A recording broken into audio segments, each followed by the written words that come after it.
The Badgers are going for 18 straight victories against the Purdue Boilermakers in what is most definitely a must-win for Luke Fickell. Welcome to the Bucky Report, your destination for all things Wisconsin Badgers. Authentic takes. Oh my God. Game analysis. Touchdown Badgers! Ring one up! And discussion from the fan perspective. Woo-hoo! Thanks for joining us and on Wisconsin. Welcome to the Bucky Report. We are your hosts, Rajeev and Justin, back together for a midweek quick hit episode previewing this upcoming weekend's game, which is Purdue. We are at the Bucky Report on Twitter, YouTube, and wherever you can find your podcast. If you like what we're doing, hit the subscribe button, like, share, so you know when we make new content and you can follow and support the show. Justin, we're 2-2, and we need a win pretty bad. The schedule kind of opens up a little bit here. This is kind of a must win, right? I mean, you agree. I mean, it's not just that we need a win. We need a good actual presentation here. Like this team needs badly to feel like they've played a good game. And I don't think they've really had that yet this season. There hasn't been anything that they've come away from and been like, all right, that felt complete. We played well offensively and defensively. And they've had opportunities to do it in both those first two games.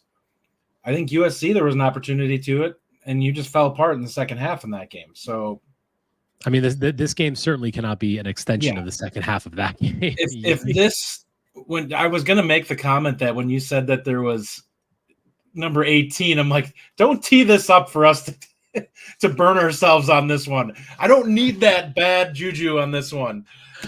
I mean, you know what? Yeah, that's fair. That's fair. But it's just one of those things where, like, if this doesn't work, if we don't win this game, then the season's done. I mean, it is flat done. Oh, yeah. If we lose this game, we're probably looking like a 3-1 season.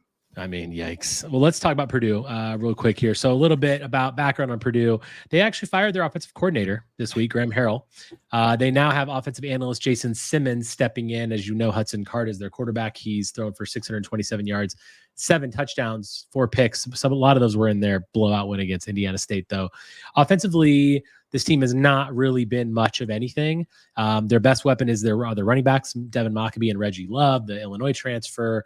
Mockobee has 317 yards. Reggie Love has just shy of 200.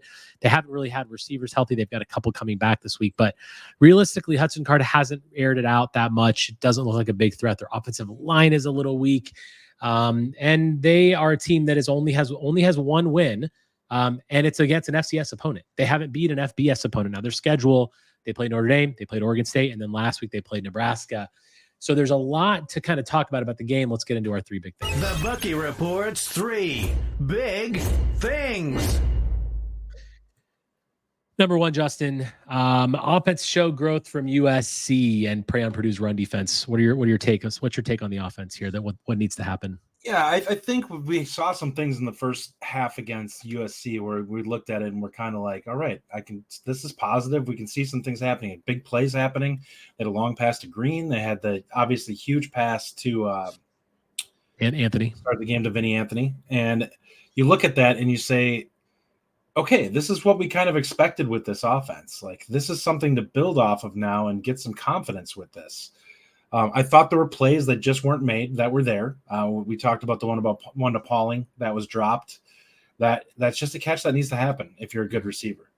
I felt like the run was okay. I mean, we saw the Tawee touchdown. That was a very well blocked play and a nice run by Tawee.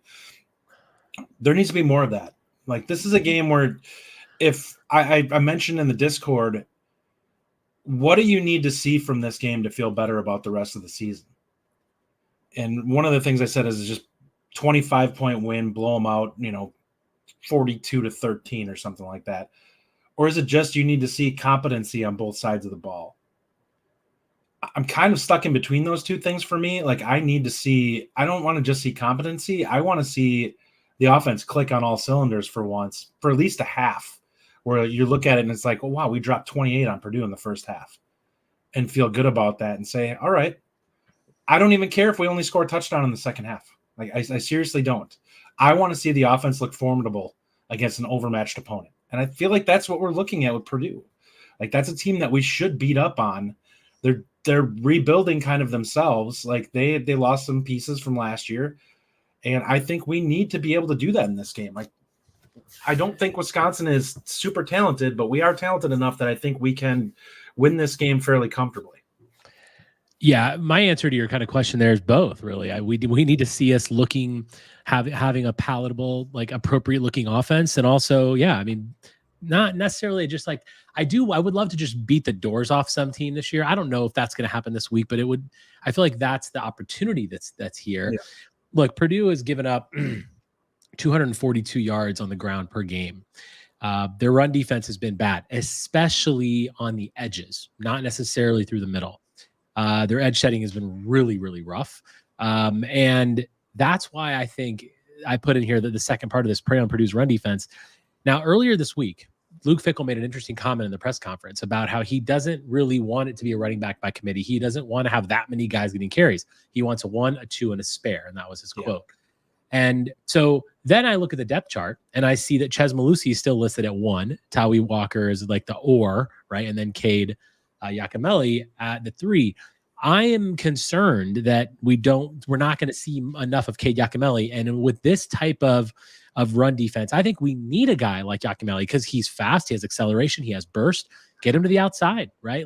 I'd love to see some jet sweeps in this game. I want some more. We always talk about inventiveness in the offense, but I really would love if Yacamelli and Dupree were the guys getting the carries along with Walker. No, that's not going to happen. It's likely, and just because, why would they release a depth chart that has Chez in it if he's not going to be one of those two guys, right? And then you look at his numbers, and you've been right about this, by the way, all year. You have been spot on with Mellusi. I vastly overestimated his potential, and you've been right. He's averaging under 4 yards a carry. He just doesn't look like I really thought he was going to have a good year, but he just hasn't looked good. Rajeev, and he hasn't looked let's just pause here for a second. I want to take it in and enjoy that. Yeah, take it in.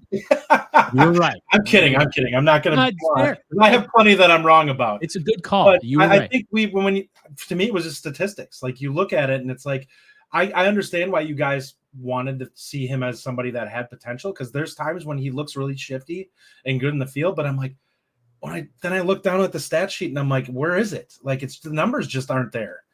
And that's kind of what's happening this year. But I will say he looks worse this year. He does not have the burst he had before. And that's a problem because you know how you always say with running backs, you want to see him be patient. Both Tawee and with Chez, they both look too patient. Mm-hmm. Like you want somebody that's going to hit the hole at 100 miles an hour to an extent too. And I feel like that's what you kind of get with Yak a little bit. For better or worse, he's going to come downhill. He's going to come downhill hard. Yeah, so and waste time. And when it's patience with that acceleration. Yeah. Like that's a JT thing, right? JT, especially now, obviously I watch him every week at the Colts. Yeah, he's patient in the holes, but then once he decides what he's doing, he hits it 100 miles an hour. He has that burst. Yacamelli has that burst that can do that.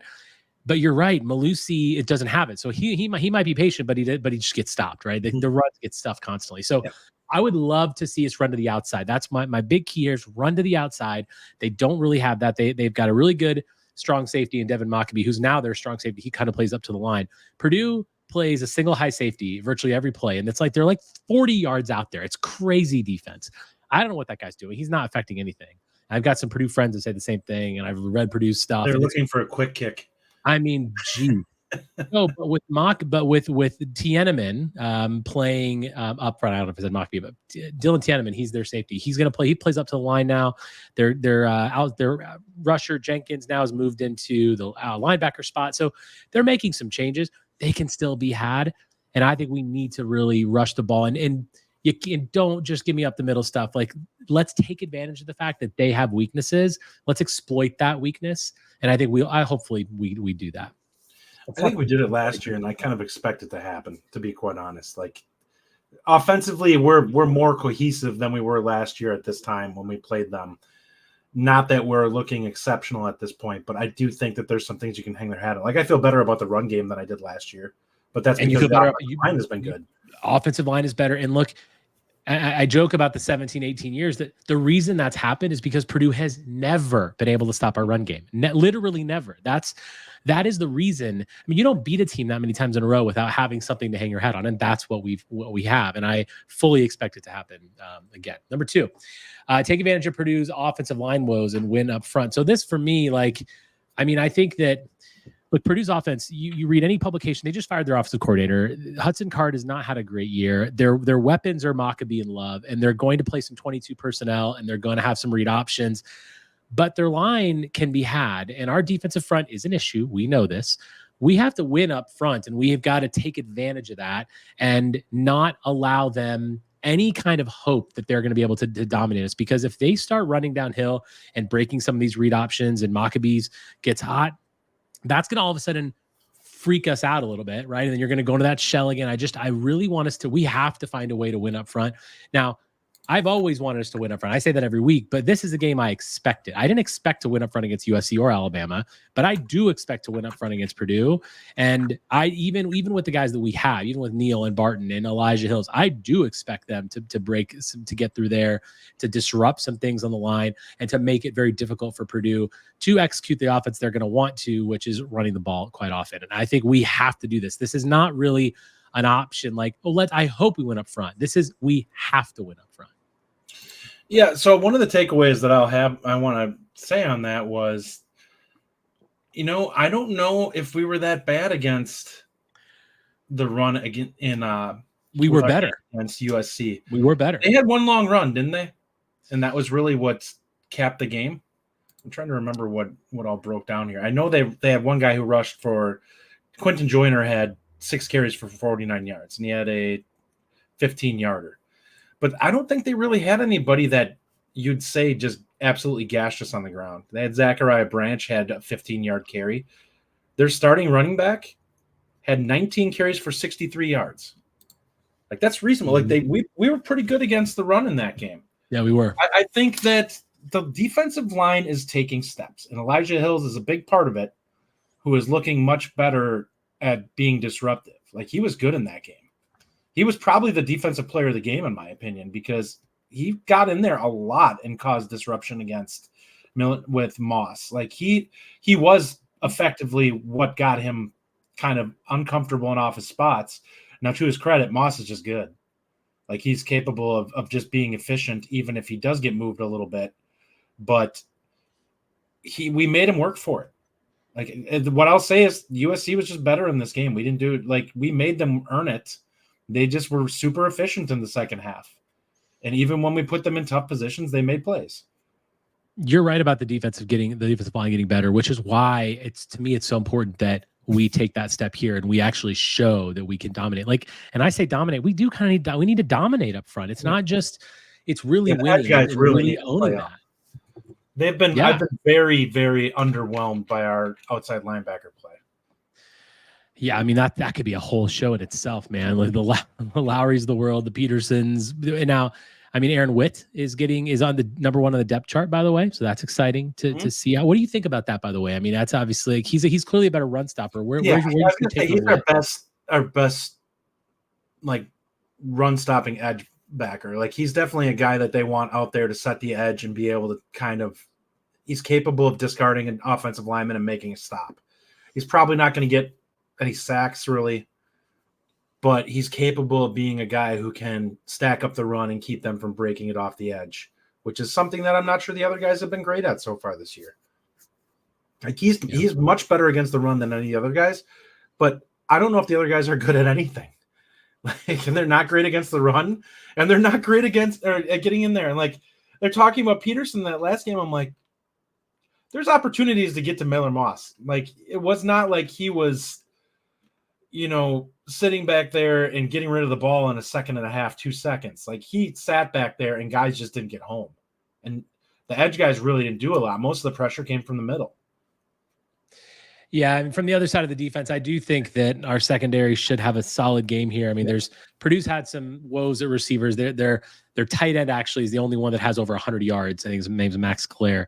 But from what I'm reading, they're going to get some receivers back this week that they've missed in Edrine and I think CJ Smith potentially. But either way, I would expect our secondary to do their thing here. And Hudson Card should not be a threat to this defense at all. This is going to be the weakest passing game they've seen since South Dakota. So 100%. They should be very, very much more comfortable with this. And it'll be a lot slower. It'll be a lot easier. Uncomfortable in this game. He's a guy who will make mistakes if you get in his face, unlike the other guys that they played. You had a Heisman quarterback and another guy that's probably going to be a draft pick at some point. Like Moss will get drafted. I don't know where he's going to end up going. He's probably going to be like a guy who's like a 3 through 5 kind of range. But there's a lot of upside with him. Like I think he's a guy that could stick in the league as a backup or a fringe starter. 100%. I mean, you're right. We're not going to see anyone that's like that and for the next 3 weeks, by the way, which is kind of the way this season kind of shakes out. Number 3, I put don't overthink it. And I just think from a coaching perspective, we usually kind of do one offense, one defense, one coaching. This isn't a game that you do need to obviously have a good game plan and a solid game plan, but I just think you got to win every battle and put your players in positions to win. So for me, like I said, the jet sweep, we haven't really seen it since the Paul Chryst era. Can we bring it back a little bit? Like this is a team to do that against because they don't have the edge guys that are really going to stop that. They don't have those elite disruptive defenders that they're going to do that to you. And so that means run the ball well, jet sweeps, and good mixing up of plays like that. The deep play call to Vinny Anthony was beautiful. I want to see a little more of that, but we don't need to really overthink it. Let's just do what we do and beat this team across the board because we are more talented. And if we play the way we played in the first half against USC, we will destroy this team. Yeah, I think my look at it with that is I've been underwhelmed by the coaching staff so far this season in terms of game plan. At least. I think I want to see them go out there and I want to see them look like the more competent staff in this game. And that may not take a lot against Purdue, but Ryan Walters I want to see it look like we're like defensively, we're causing them problems and we're seeing Card make some poor mental lapses, meaning turnovers. And I want to see on offense, I want it to look like, why are guys running free all over the place? That's what I want to see. We haven't seen that really this season. We have an occasional play here and there, but we haven't had a game where we've looked at it and it's just like, this is an easy game for the quarterback. Like they're just, guys are making the right reads and the quarterback's hitting them because he's seen it open up and there's just yardage to be had there. I want to see a game where we throw for 250 and maybe get 225 rushing. That'd be a great game. And I think you can do that against Purdue. Yeah. This is not an impressive team. Not to mention the confidence that gives your team. I mean, we've talked about this before, and like this 3 week gap here before the Penn State game, when you've got Purdue, Rutgers, Northwestern. I know Rutgers on the road. I called for that to be a loss before the season started, and I'm still saying that. But that is a game that you can win. It's not. It's certainly not a game like USC or Alabama that you just know you're not going to win. And if we can go 3-0 in the next 3 weeks, boy, I put you at 5-2, and it just all of a sudden before you hit that crazy tough stretch. And I think 2 or 3 is an absolute must because then either way you're sitting at 4-3 going into the tough stretch. You have to build confidence from this game. Yeah, I hate to say that because it's a Big Ten team, but Purdue is a team you can do that too. I was going to say I think that's one of the big issues with this team right now is a lack of confidence. Yes, and they need to realize you might not be on the level of USC and Alabama right now, but you can prove that you're better than these next 3 teams. And maybe that's what you do this year. Like you build and get your legs under you so that you need to keep working towards getting the other teams, but you're capable of beating these teams that people view as your peers. Like these next 3 games, everybody is going to look at these games as coin flip games. And in the past, they wouldn't have been. But now this is where we're at. You have to look at it and say, all right, we need to build here. We need to move forward and make these games that we are consistently going to win again. And if Luke Fickell does nothing other than get us back to the point where we beat the teams we should, I'll be happy in the next couple of years. Because then in 26, you hopefully have the young guys up to snuff for the point where you can start looking at it and saying, we can take down some of these bigger guys. We've gotten our confidence back. Now we know what type of players we are. We can go into these games and we can win them. But I think right now people can't say this is Wisconsin because like the roster is just a mishmash of guys from all over the place now. All these guys aren't used to playing Wisconsin football and winning. Like it's all new guys. And the ones that were here who were with us with Wisconsin weren't winning either. So now they even need to learn how to win again. So when we look at it, I feel like we're so used to looking at the team from 10 years ago and saying, well, we should expect to win this. These guys aren't part of that culture. They didn't come in here. They're not like fans where we look back for a longer period of time. They're looking at it from the period that they've been in Madison. And it's like, these are games that we struggle with for whatever reason. And not necessarily Purdue, but I mean, these next 3 games, like Rutgers could be a game we have a problem with. Northwestern, we lost to last year. Like those are games we need to prove ourselves in again. I mean, just remember the feeling that we had last year when we lost to Northwestern and Indiana. And those were just 2 of the most crushing defeats. But it kind of, it really should have reset expectations, like you said, for Badger fans, because that's kind of where we are right now. Let's get into what we think will happen. The Bucky Report predictions. 11 a.m. Central Time this Saturday, Purdue visits Camp Randall Stadium, home game for the Badgers.